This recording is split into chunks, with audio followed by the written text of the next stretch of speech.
Good morning and welcome to our webinar, New Poll on Local Taxes, Rate Increases, and More, Informing Local Policy Decisions. I'm Melissa Keene, a Program Manager with the Institute for Local Government, and I will be your moderator this morning. What does the public think about local government, new taxes, and revenue increases? As budgets tighten because of COVID-19, local governments statewide are grappling with difficult decisions around which services to offer in light of decreased revenues. The right data can help take the guesswork out of revenue options, service delivery, and prioritization. Today's webinar will share the results of a statewide survey, highlighting key priorities for essential services, revenue measures, and engagement opportunities. The City of Rancho Cucamonga will share their practical experience and lessons learned from using survey and other data to help make these difficult decisions. Just a quick overview of today's agenda. We have this quick welcome and overview. I'm going to share a little bit of information about the Institute for Local Government. We'll hear presentations from Adam Probolski and Lori Sassoon. We will have a bit of a panel discussion and then have time for audience Q&A towards the end.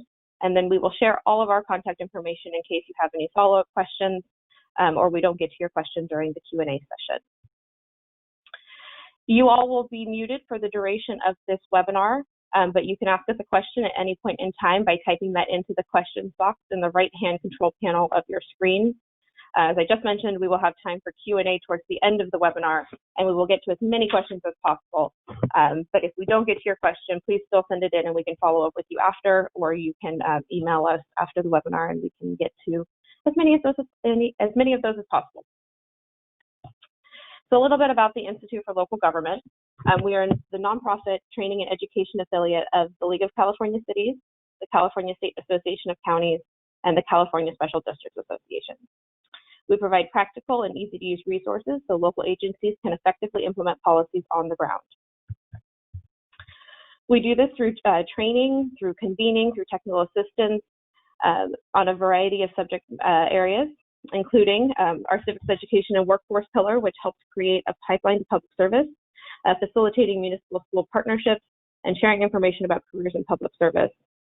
Our public engagement program provides training and resources to help local agencies authentically and consistently engage with their communities on a variety of topics. Our sustainable communities pillar covers a variety of topics ranging from housing and homelessness to land use to energy efficiency and greenhouse gas reduction. And our leadership and governance pillar provides training and resources on state mandates and requirements such as AB 1234, the ethics training and the harassment prevention training, as well as resources to help local agencies operate more effectively, develop leadership skills, and increase public trust.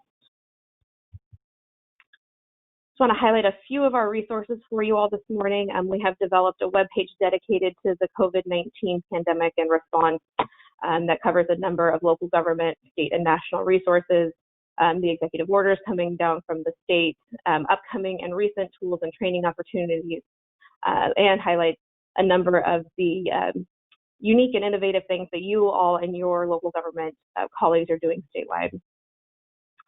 As I just mentioned, we also have a number of leadership resources, information on effective boards and councils, decision-making, responsibilities, powers, and more.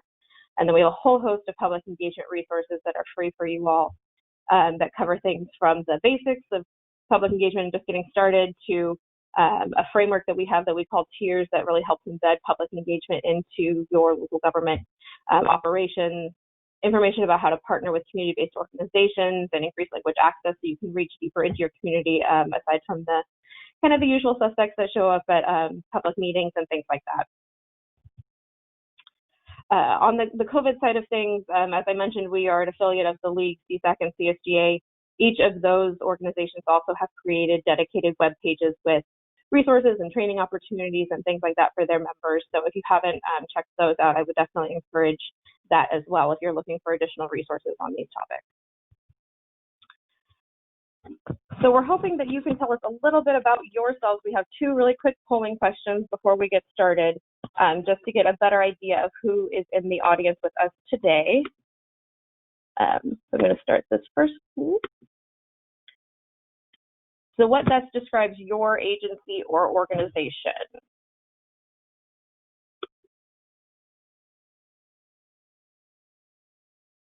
Are you a city, a county, a special district, with the state? or are you a private or corporate nonprofit partner that works with local governments?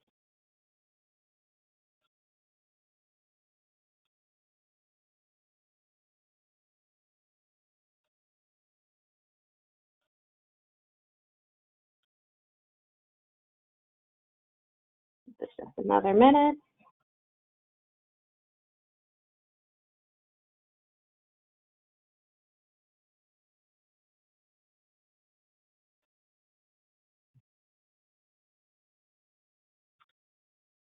Okay, so it looks like most of you are with about half with a city. We have about 8% with a county, 12% with a special district, just a handful of you with a state agency, and then about 30% with either nonprofit, corporate, or other.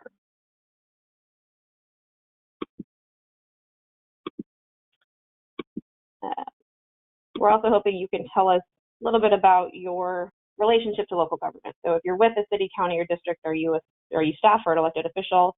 Are you consultants or just an interested party in this topic?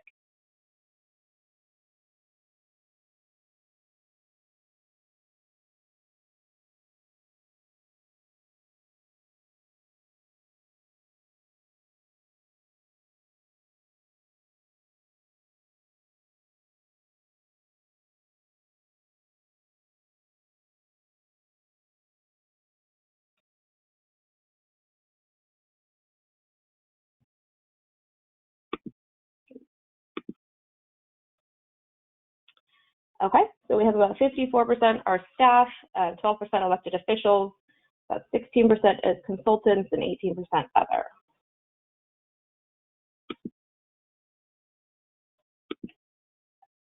So thank you for indulging us. That's really helpful context for us as moving forward with this discussion about how you're related to local government. Our presenters this morning are Adam Probolsky and Lori Sassoon. Adam is the president of Probolsky Research, a Latina and women-owned market and opinion research firm working on behalf of corporate, election, government, labor, and other special interest clients. Adam was both a planning and finance commissioner for the city of Irvine, chairman of the Irvine Valley College Foundation, board member for Jewish Family Services of Orange County Waste and Recycling Commissioner, Orange County Transportation Authority Environmental Mitigation and Oversight Committee member, and he volunteered for nearly 8 years with the Orange County Sheriff's Department as a spokesperson. Lori Sassoon is the Deputy City Manager of Administrative Services with the City of Rancho Cucamonga, where she is responsible for operations in human resources, finance, innovation and technology, procurement, and special districts administration. Previous roles include serving as City Manager for the City of Villa Park and as Assistant City Manager for the City of San Bernardino. She has a BA in Political Science from California State Polytechnic University, Pomona, and an MPA from California State University, San Bernardino, and is an ICMA credentialed City Manager. So with that, I'm going to go ahead and turn this over to Adam to share the results of that poll. Perfect. Thank you very much. And I am going to share my window, and hopefully that means everybody gets to see the presentation.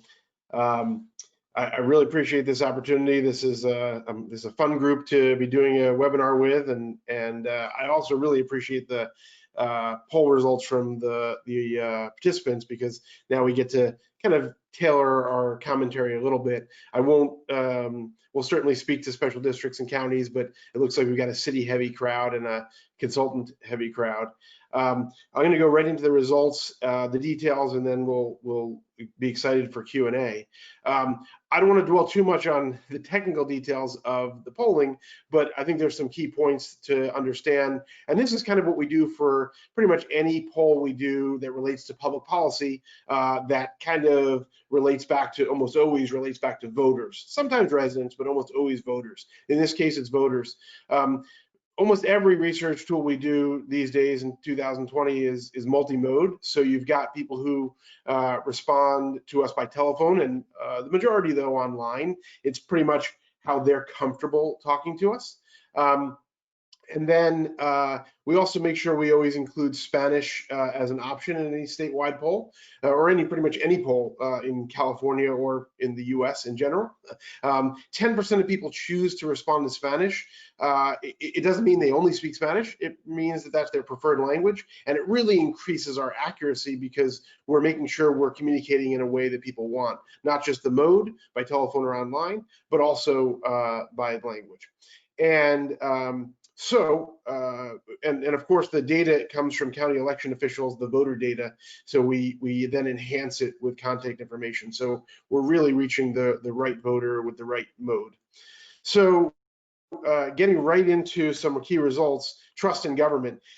In this moment in time where there's I think a crisis, I think we can call it, but we want to know where people are putting their trust when it comes to government information, both about the pandemic and then the economic recovery.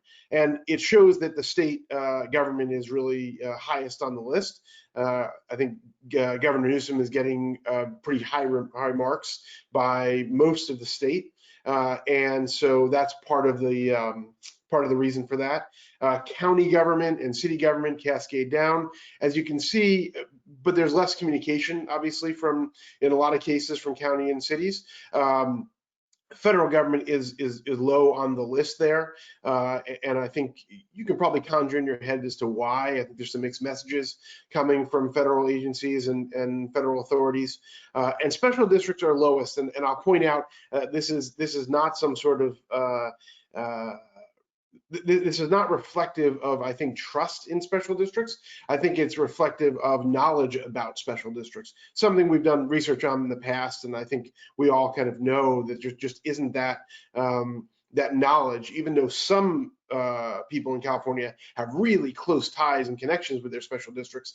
In fact, it's their only form of local government, but broadly statewide, it's just not where people are looking for information right now. And then, of course, there's a chunk of folks who say they don't trust anybody, and they were able to choose more than one, of course. But definitely this group here that we've got to keep an eye on. So engagement with local government. We asked people, do you want more or less or about the same of communication from your city, county, special district governments? And overall, we have 43% say more and 42% say the same amount.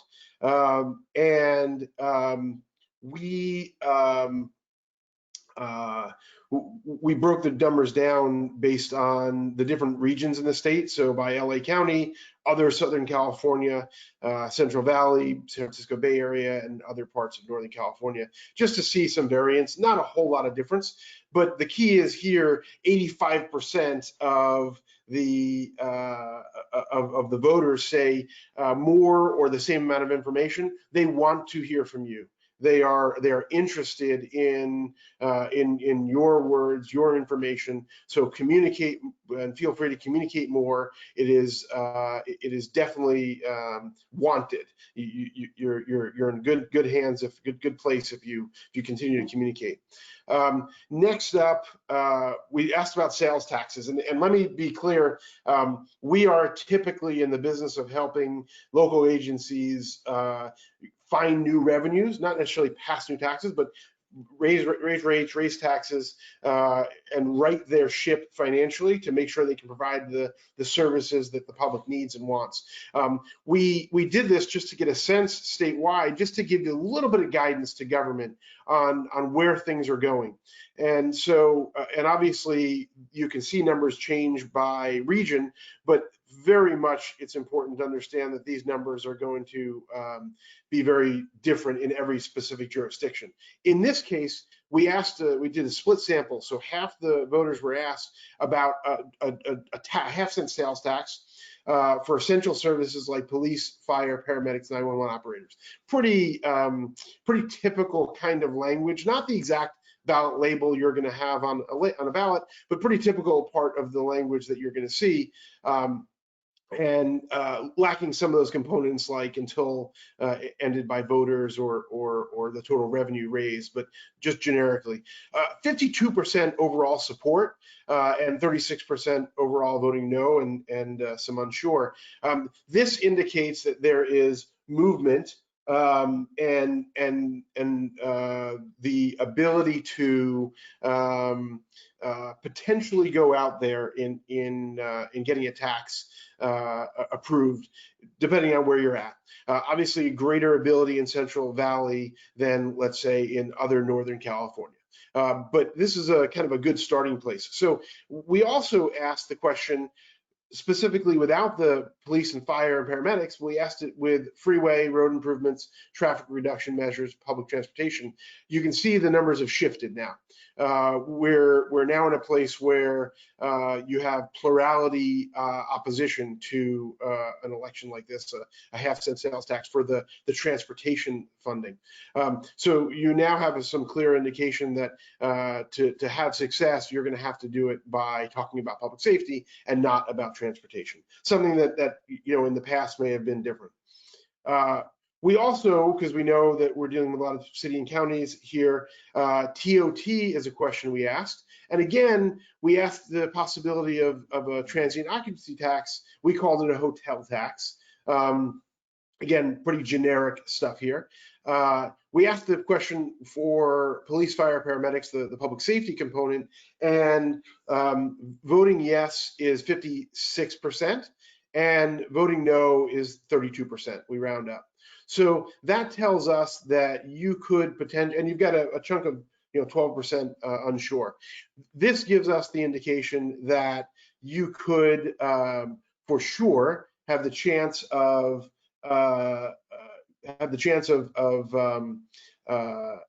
passing a tax for public safety when it comes to putting a TOT on the ballot. Again, could be very different based on the area, the community, the very specific city you're in, but there is a pretty clear majority support for a TOT for public safety.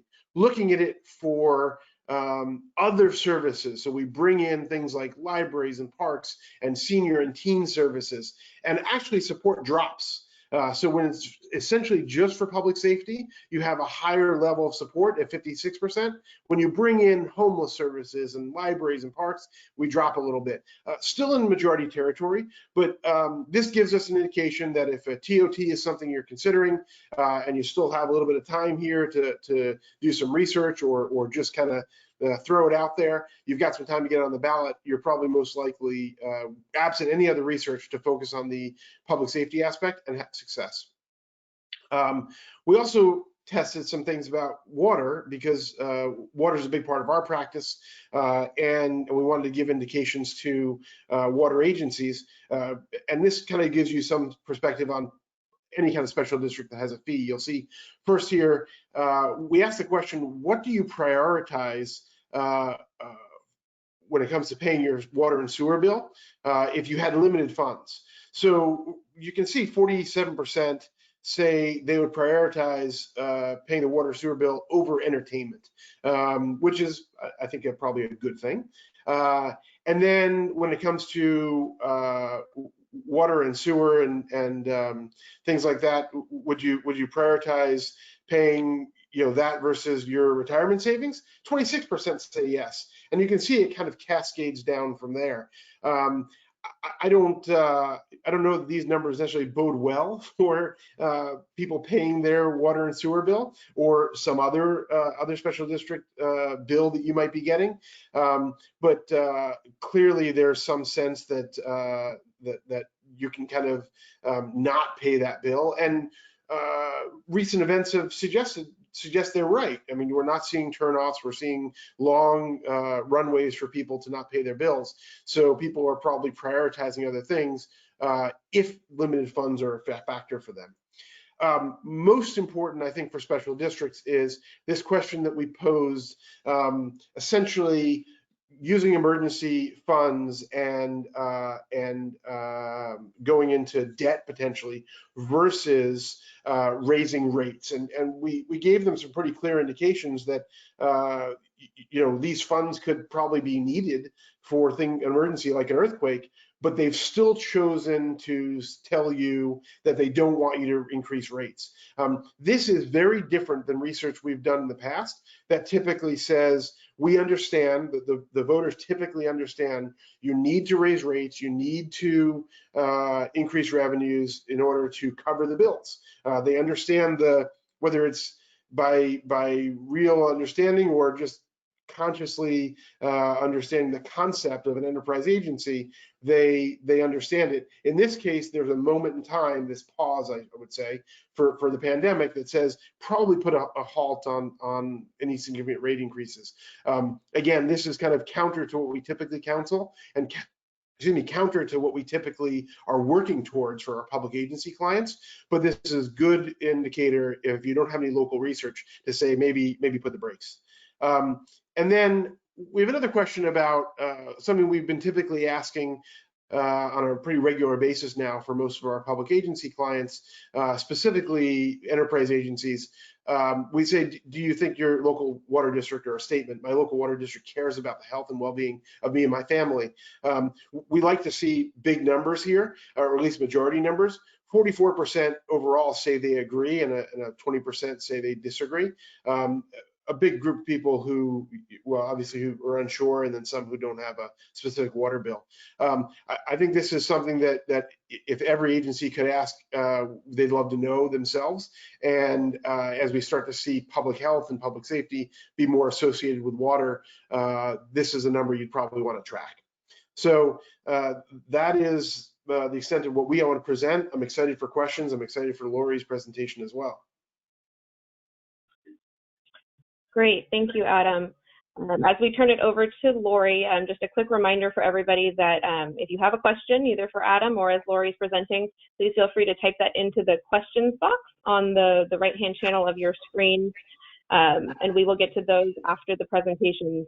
Additionally, we will be uploading the data or the presentation that Adam just went through, and we will also share it with the attendees after the fact via email, so that you guys can look at that breakdown based on geography or things like that, so you can dig in a little bit deeper as to your specific area of the state. So with that, we'll turn it over to Lori. Great, thanks, Melissa, and thanks so much, Adam. That was super interesting to see what the data looks like statewide. So let's see, I think I'm sharing my screen now. Everyone, we're good? All right, so let's move on. So I thought I would talk a little bit about just data in general during this time and how we're using that in our agencies. It's a pretty challenging time, right? So how we're using data, and then we'll move beyond that to specifically how we might be using public opinion data, like folks like Adam present to us, to make our decisions. So this is just an interesting time, right? We should drink every time someone says that, but you know, I've been in this business for going on 30 years, 5 different agencies. You know, every time they say there's a huge economic shift, it's kind of the last one, right? Great Recession was the last great economic turmoil any of us would probably work in our careers, and here we are again, 10 years later, doing it again. So I put this up here only because I think this is the only sure thing in what we do, is that we have change. Change is coming our way, and we have to adapt. We just have to. The status quo is just not an option for us in our agencies. And I think the sooner we embrace that and accept that, the sooner we can begin to change and make the hard changes that are necessary. And, you know, change is really hard, and it's hard for us as individuals, but I think it's even more difficult for us as organizations. You know, we tend to default to no change as that's kind of our default, right? And to take the initiative to make the changes we have to make is really difficult. But I think the sooner we embrace that those service delivery changes are needed, that our fiscal structures have to change, then we can start to move on to, okay, how do we make those decisions? And how do we decide what changes are necessary, have the best outcomes, that are going to gain the most support from our community? So that's where we start. So where do we make these decisions? How do we start? And I just made this picture of some of these typical decision inputs that we have. I mean, obviously we all have our own opinions. And there's the opinions of those around us, you know, our neighbors, what we hear from the community, our colleagues. We're formed by our experiences. Politics, we have to factor into everything we do, right? There are political outcomes and political ramifications for the choices we decide to make. But then we land here kind of at the end here on this issue of facts, aka data, right? What is the actual things we can know with certainty? That's how I'm defining data for us today. So I think there's a few layers of data. We'll talk first about operational data, and then we can move to opinion data. So I think where we start is we start to look at the data we already collect as agencies. You know, we have treasure troves of information about what we do, buried within the organizations, and we're gathering these metrics that are shaping how we do our day-to-day work in every kind of area of government, every kind of agencies. And I think over the last several years, a lot of our agencies have waded into this territory of doing this data-driven decision-making, right? Something the private sector has really embraced for years. We're a little late to that game, and we've been beginning to take that data that we've already collected for all these years and beginning to put it into some more consumable formats, right? Put it in places where we can get to it as leadership and use it to actually make decisions. It becomes actionable, right? And this is not really a skill set that many of us in the private sector or the public sector have had. And our city is no exception. Our city manager has really pushed us to embrace this and to start to build organizational capacity and skill around using our data and really visualizing it in some practical ways so we can use it. So I've put two examples up here of just how we've been learning to do this around some of the different kinds of operational data here. Just in workload information is one piece that we typically gather, right? How many inspections are we doing? How many people came to that special event we do? How many police calls for service are we entertaining? And that really helps us to evaluate how we allocate resources. So this example you hear on the bottom half of the screen, the screenshot here, this is a productivity tracker that our building and safety crew have done over the last 2 months to understand what our permit activity has been on a week-over-week basis. You know, like a lot of agencies, we've still been serving the public. We have online permitting. We've had hours by appointment here at City Hall. What is the demand? So this is a chart, super simple, that we've been tracking over time so we can make judgments about what should our hours be at City Hall? Do we have enough staff? Can we ramp back our contract assistance in plan check to match the decreased level of permit activity? So super simple, but here it is visualized, becoming more actionable and more accessible to folks like me and other executives in the organization to make decisions. The other thing we typically do, we look at efficiency measures, right? What are the costs per unit? What are the costs per visit? What is the cost per plan check? That's another kind of operational data we're gathering. And then financial information, right? Historical budget versus actual information, what the trends have been at different kinds of spending and different levels of activity, the kind of operational data that we have at our fingertips that we should be looking at. And then the screenshot at the top is another, I'll call it a fourth type of operational data. And for me, it's sort of environmental assessment data. By that, I mean, we are looking at kind of the world around us and what's it telling us and what's it helping to, how's it helping to guide us looking forward. So this screenshot you have here is what we're calling our business assessment dashboard. And what we've had through COVID is our fire prevention personnel out doing kind of well checks at businesses rather than doing enforcement or annual inspections. They're out visiting businesses, touching base, seeing how they're doing, seeing if there's anything we can help them with, gathering that anecdotal data, and then feeding that into a simple GIS-based collector application on their phones.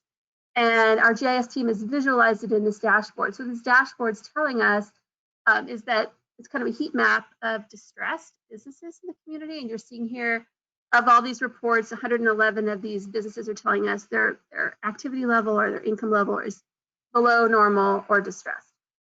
So how is this important to us? Well, I think it's helped us understand, have more localized data about what's happening in our truly local economy here, right? How are our specific businesses being impacted?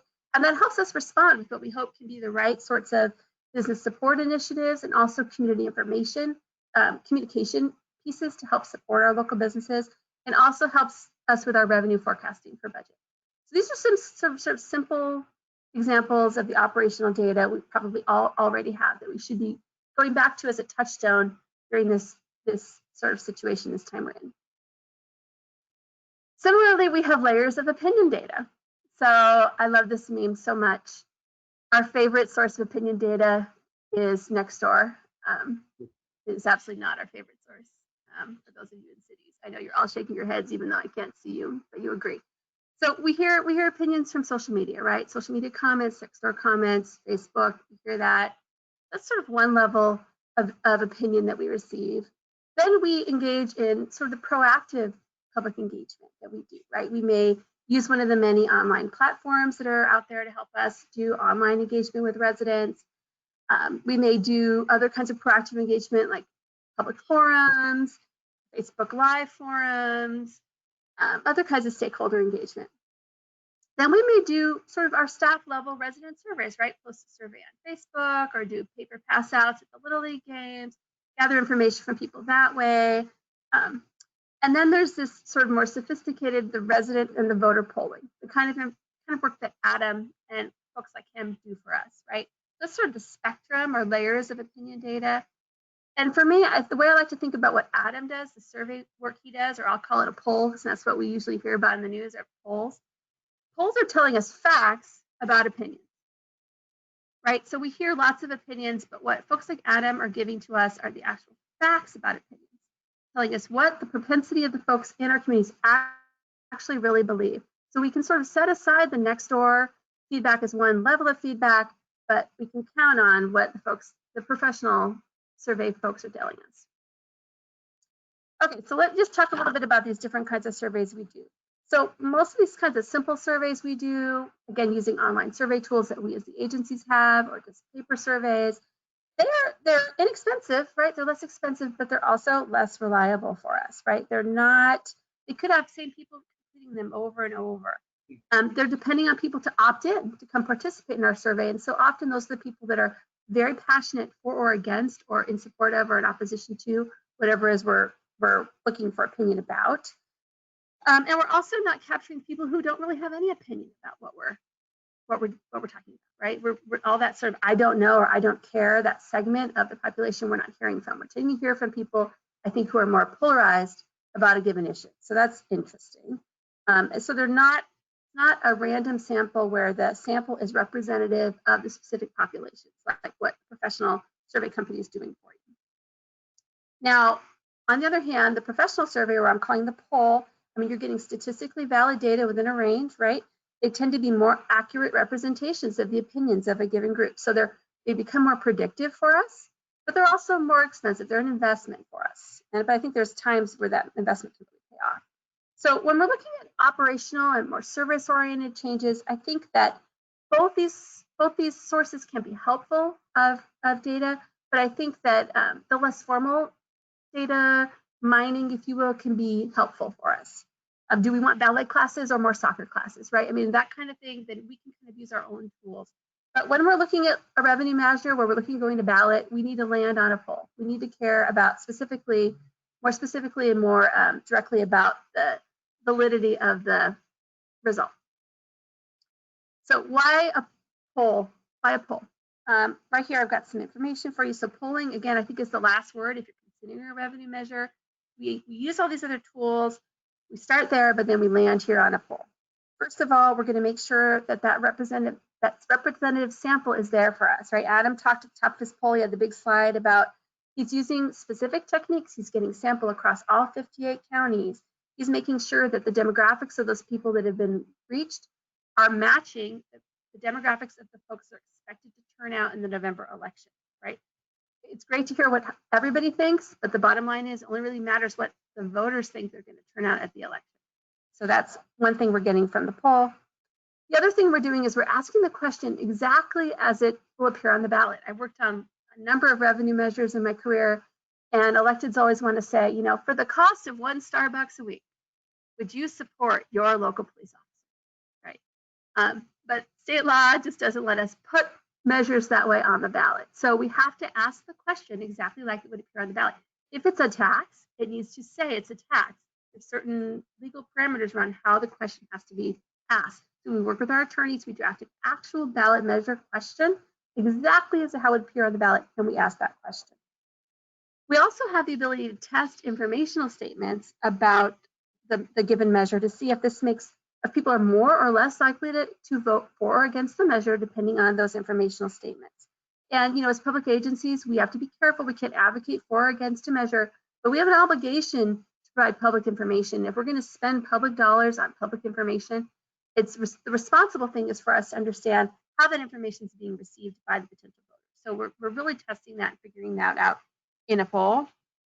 And then finally, those results can be trusted as a likely predictor of results.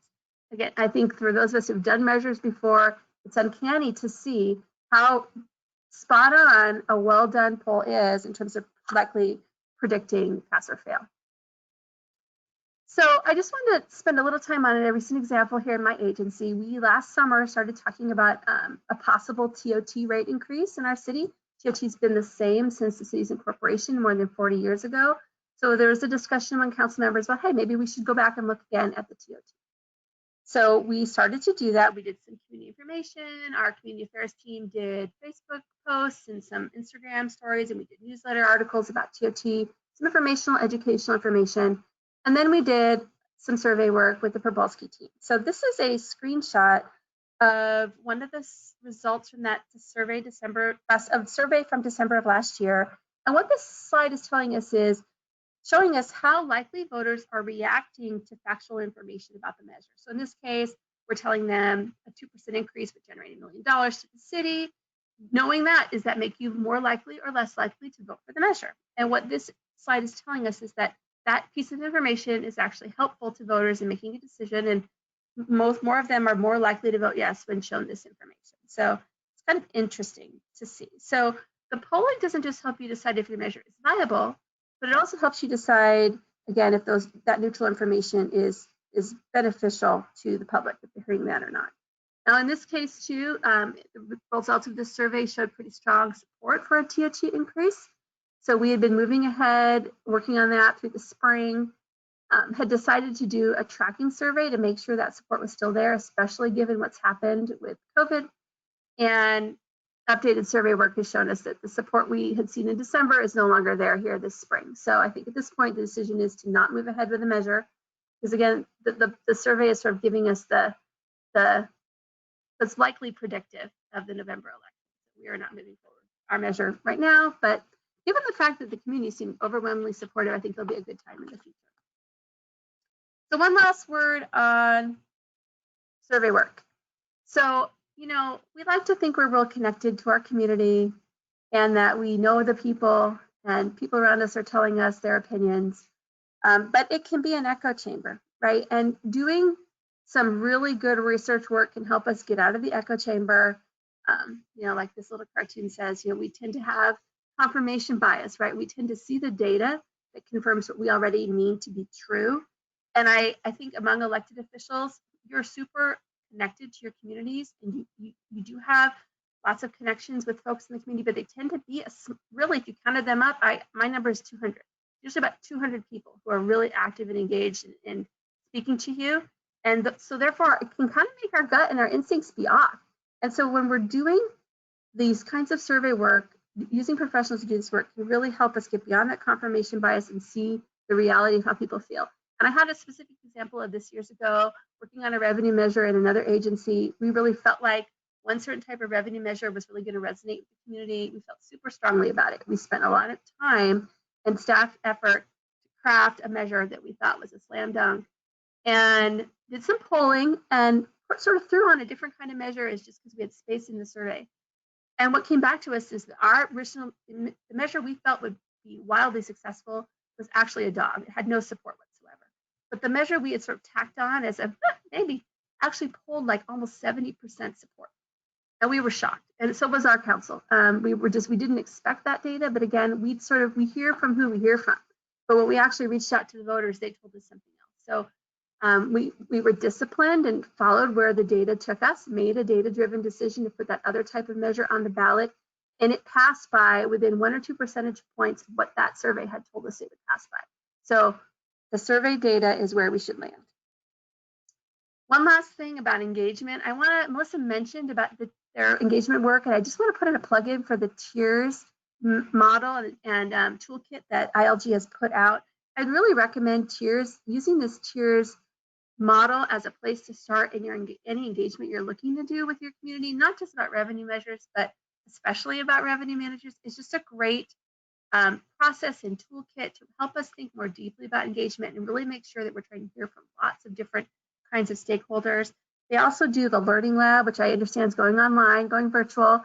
We've had teams from our city do it. I've been through the Learning Lab. Again, it's great training, even for folks who think they already know this stuff. It's a great place to go. I'd highly, highly recommend participating in Tiers as a place to start. So with that, I'll turn it back to Melissa for a little discussion and Q&A. Great, thank you, Lori. And thank you for the plug for Tiers. We will send some additional information about that out to the group after the webinar as well. And yeah, unfortunately, we don't have any in-person training scheduled at this point due to the lack of being able to meet in person right now, but we will definitely keep everybody up to date on that front as well. So now we do have some time to go through, let me just get to the right slide, sorry about this. We have some time for Q&A, so if you have any additional questions, please type those into the questions box at any point in time. Right now, we have a few coming in already, but if there's additional ones, please let us know. But to kick us off, I'm sure a lot of you have this question on your mind as cities and counties and districts are looking at revenue measures. So what advice do you have for a jurisdiction that has already has the tax measure in the works or is considering one? Is this a good time for them to be pursuing that as an option right now? Well, I'll jump in, and Lori brought up a perfect example of her agency that had been planning and was ready to go with one, had research showing it was on track, and to do a tracking poll to find out if the information you have from when you started is still valid is the ideal scenario.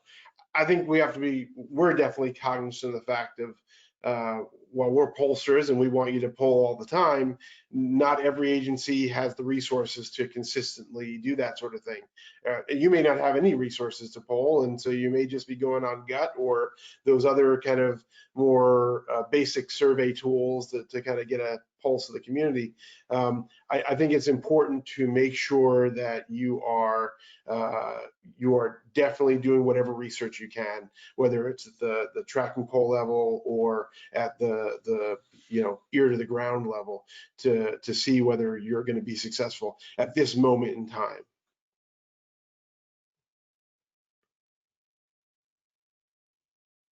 All right, I'm muting. Yeah, I totally agree with Adam. I think that in general, looking at your data, Adam, it looks like some measures may be viable, like the TOT, some things that might be supporting public safety, although we'd have to be careful. A measure devoted to public safety then becomes a general tax with the 2/3 voter requirement. Not quite seeing that level of support. But it looks like statewide, it's a little iffy, right, for some revenue measures for the fall. Would you say that's kind of the bottom line? Yeah, I think so. And I think it's a case-by-case basis. In the perfect world, you get to test again. Yeah, I agree. Yeah, and if I can just add too, I think that for, again, consideration of the politics of the situation is always a factor in what we do. And if an agency is going to sponsor a ballot measure, elected officials typically want some confidence in the data to tell them that ballot measure is likely to be successful. So it's a difficult political position to be in when an agency sponsors a measure and that measure is not supported by the voters. That can be difficult politically. So I think most governing boards are going to want to see data to show that there's pretty strong support before they are going to want to move something to ballot. Great, thank you. So related to that, I think you just touched on this a little bit, Lori, but how can survey data or other data like this be helpful to your internal and external communication? So whether that's you communicating with your council or board or your staff or your community, is this a helpful tool in that regard as well? Yeah, I think it's super helpful. To whatever degree we do communications, I mean, I think communications is everyone's job in a public agency, whether you're big enough to have a communications team or you just have folks on the ground, folks paving streets. It's everyone's job to tell the public what we're doing and to seek input from the public. And I think if the data tells us that people aren't hearing from us very much, for example, Adam, your statewide survey is telling us that people aren't getting a lot of information from their local governments about the COVID situation.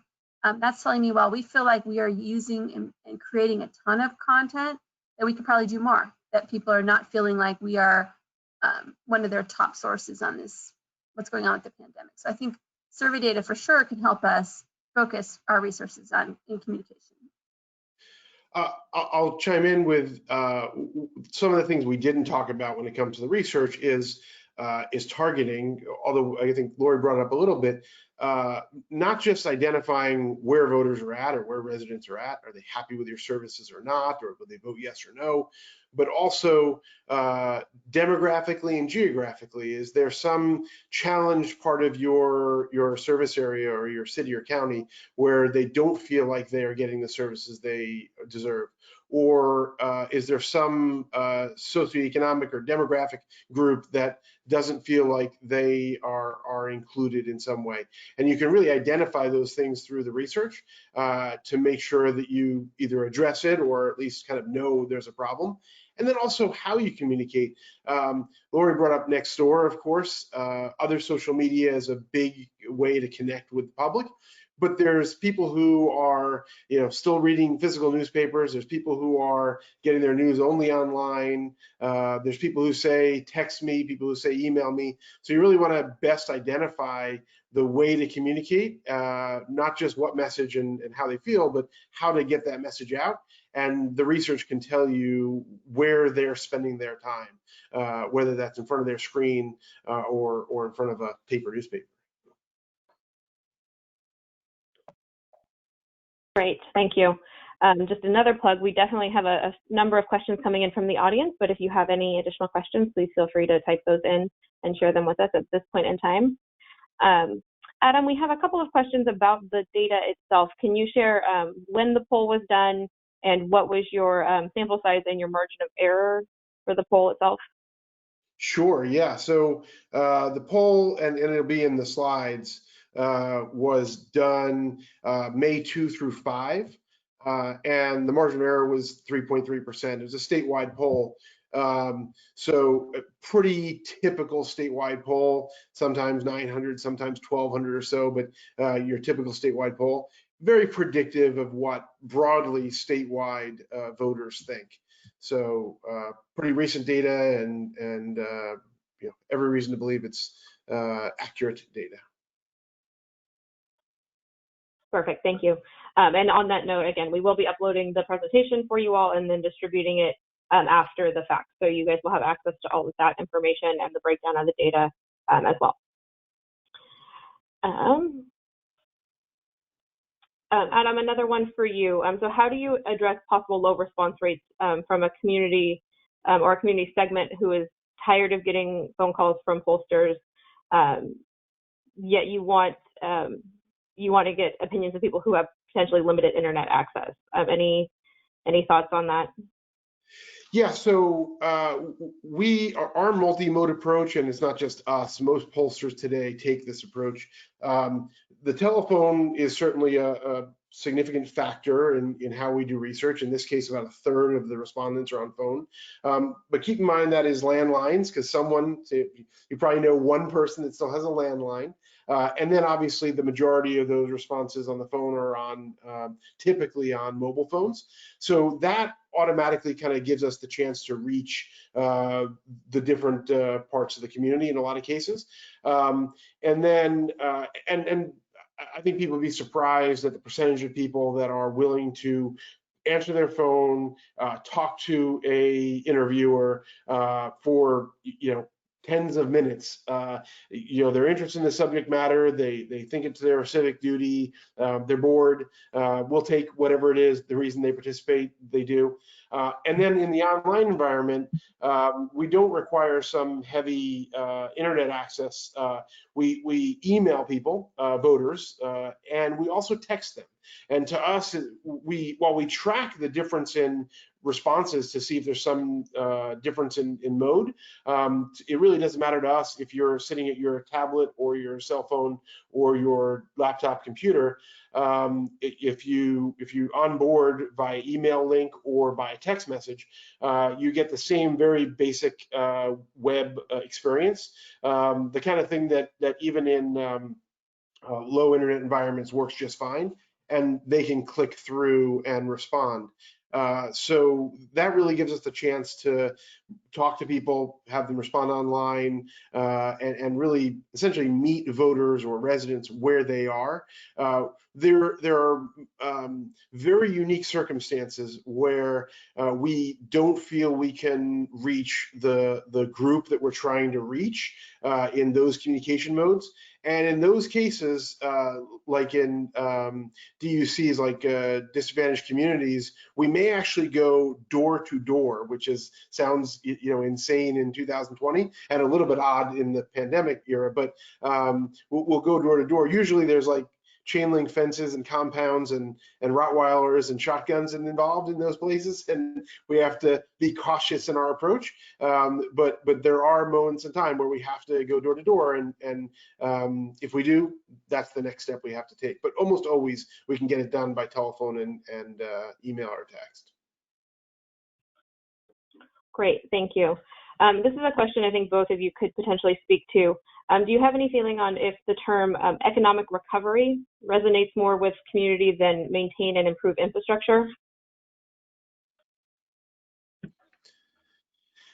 Laura, you have any thoughts on that? I have only opinions, not actual scientific.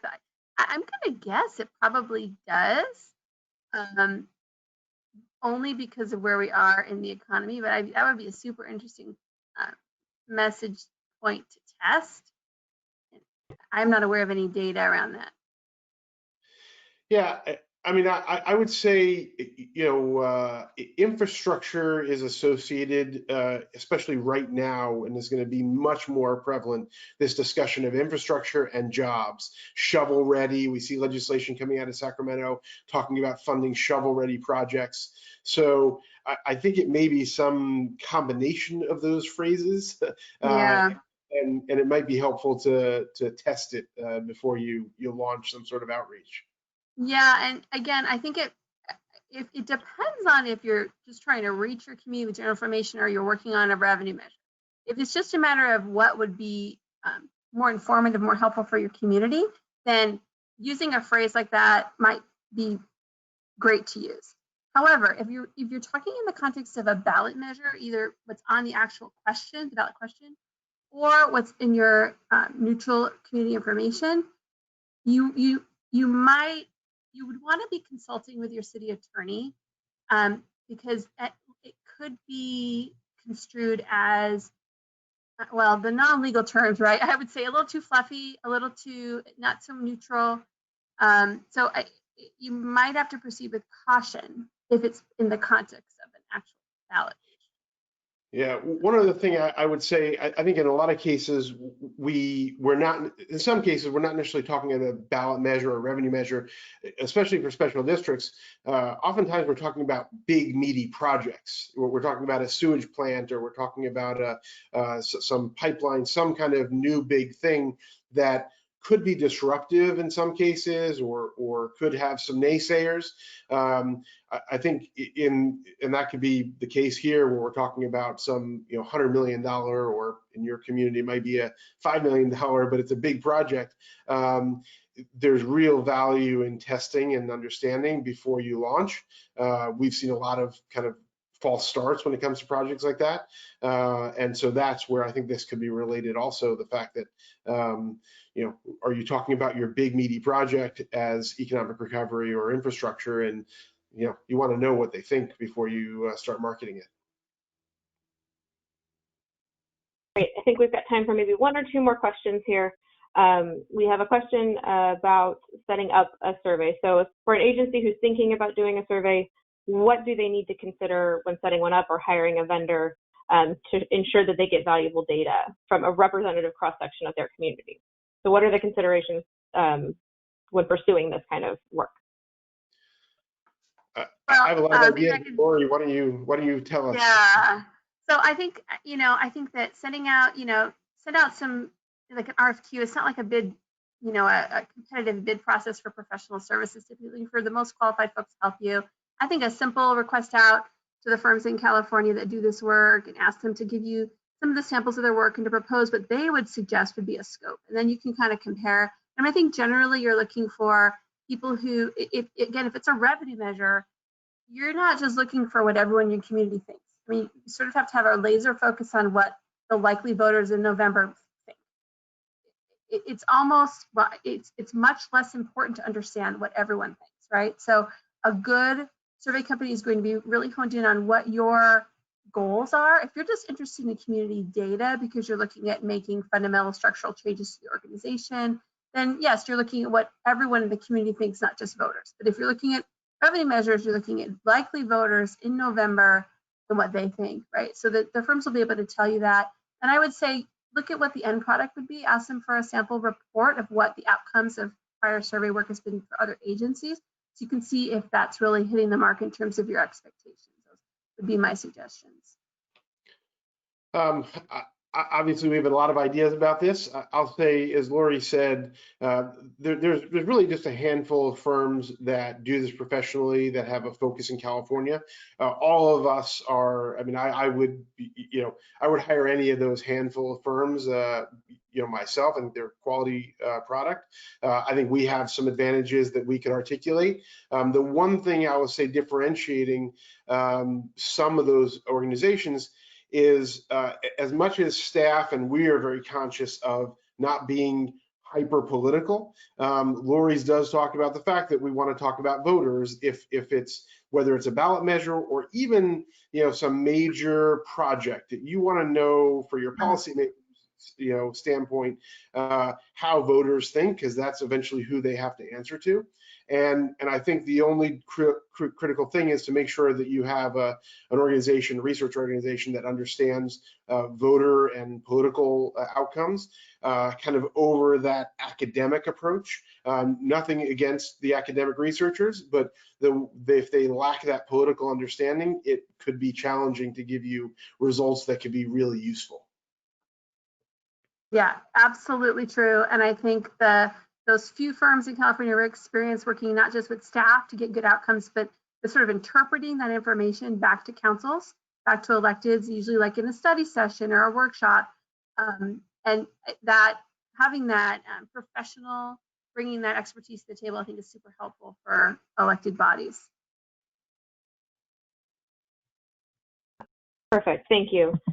Doing a time check, we are right at 11 o'clock, so I'm going to go ahead and share our contact information so that if we didn't get to your question, you can follow up with any of us after the fact as needed. Lori and Adam, if you have a couple of minutes, we could potentially get through one or two more questions for folks that do want to hang on to the phone. Your call. What do you guys think? I'm good. I can hang out. Yeah, sure. Okay, let's maybe get to one or two more questions, and then we can obviously let folks follow up with us as needed. We have a question about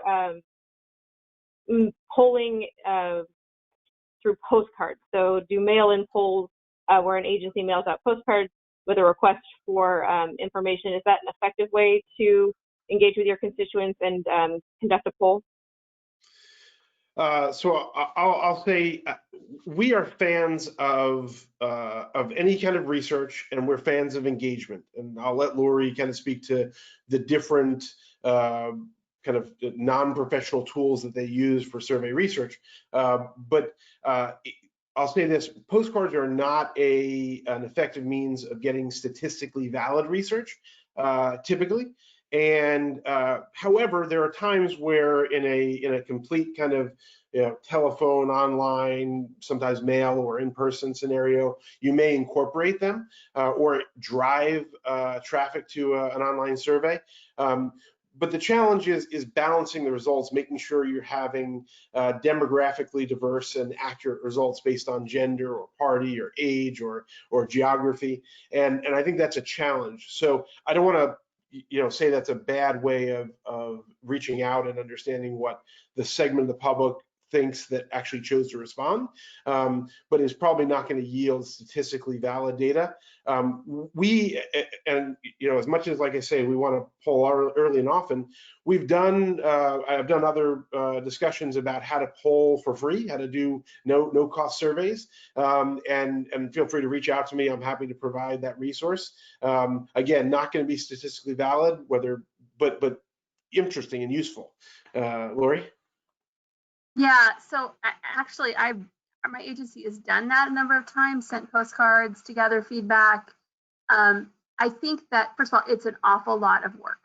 Whatever money you're saving by using this method for hiring someone, you're spending in staff time to enter the information that you get back. And we found it to be very cumbersome, and but it is an interesting way to get some survey data back, some input back. But having said that, I think sometimes it's a box you have to check depending on your community. If folks feel like, hey, I didn't get a chance to be heard, and you can say, well, we sent 20,000 postcards. Everyone had an opportunity to be heard. So depending on the dynamics of your organization, that might be worth it for folks to have that comfort level. But again, it's more just anecdotal information. In those layers of data, it's not super reliable. I mean, if someone sends you a postcard, if they send you a postcard, are you going to fill it out and return it to the agency? Are you likely to do that? Probably less likely if you have to find a stamp, put on there who has a stamp. But again, you might have to check a box and do it to say you did it. So I have mixed feelings about it. It's a hassle. The data can be interesting, but it's not terribly reliable. But it may be a box you have to check because of dynamics in your agency. I would never, ever use it as a basis of a revenue measure, ever. Not for that. Perfect, thank you. See if we can do maybe one more and then we can close out. Do either of you have any advice or guidance on revenue generating ideas in this current situation? So obviously really tightened budgets and decreased revenues from the local government perspective. Are there any suggestions you guys have for increasing revenue or revenue measures right now? Well, I think that's the question that all of us are looking for, right? I think that getting back to basics across departments in terms of looking at every sort of little fee we have that's for a user and making sure those are appropriately updated is a place to start. Sort of dotting all those I's and crossing all those T's within the agency of all the little places where there is revenue, and is every crumb sort of swept up off the floor. My sense is that for most of us, we've sort of been there and done that over the last, if we didn't do it, definitely did it 10 years ago and have been sweeping those crumbs up ever since. So I don't know that there's going to be a single place to go that really makes good policy sense in the long term. I think the nearer term, more likely and more appropriate stance is to go back and look at the expenditure side and really retrench everywhere humanly possible. And I think for most agencies, it needs to be looking at where you have direct COVID impacts and sort of surgically addressing those areas where you have operations that are just cannot happen or not happening the way they normally would because of physical distancing, limits on social gathering, and surgically sort of lance those. As painful as that might be, that might make better sense right now. I just don't see revenue at the scale at which most agencies are looking for, absent voter approval of some sort.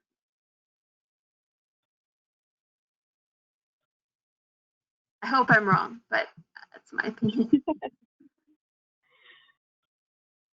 I think Lori said it well. Go ahead, sorry. No, I think Lori said it well. She's the expert. She's right in the thick of it. So I guess the bottom line is you start out at all your fees and users, and you go to the natural progression of easy to hard, from TOT to parcel tax with a sales tax in the middle. There may be some other landscape lighting things you can update and things like that, but I don't think there's any magic to it. There's this 16 potential places to find revenue, and once you've gone there, I wish I had some new product, but I don't think it does exist. Right. That was All a right. depressing way to end, Melissa, but that's okay. I know. I'm sorry. No, it's Didn't think okay. about it that way. And yeah, It's so okay. for those I mean, of you that are well, I was just going to say, I go think ahead, the positive side is it's an opportunity for reinvention, right? Don't ever let a good crisis go to waste. It's an opportunity to really look at where we may be doing things that just have lived their life and they need to end their time, and we need to phase them out in ways that are compassionate and are common sense, but it's time to phase them out. So that may be the best approach at this time, is to really use the crisis. Well, that's a better note to end on. So for those of you still on the line, if we didn't get to your question, I apologize, but please feel free to follow up with us as needed. You can see our contact information on the screen right now. And we will be distributing the slide deck and the recording to everybody who registered within the next couple of days. So you can look out for that as well. So with that, I think that's everything on our end. Adam, Lori, any final thoughts for the attendees? Yeah, thank you. We had fun. Yeah, thanks for having us. All right, well then please join me in thanking Adam and Lori, and I hope everybody has a great afternoon.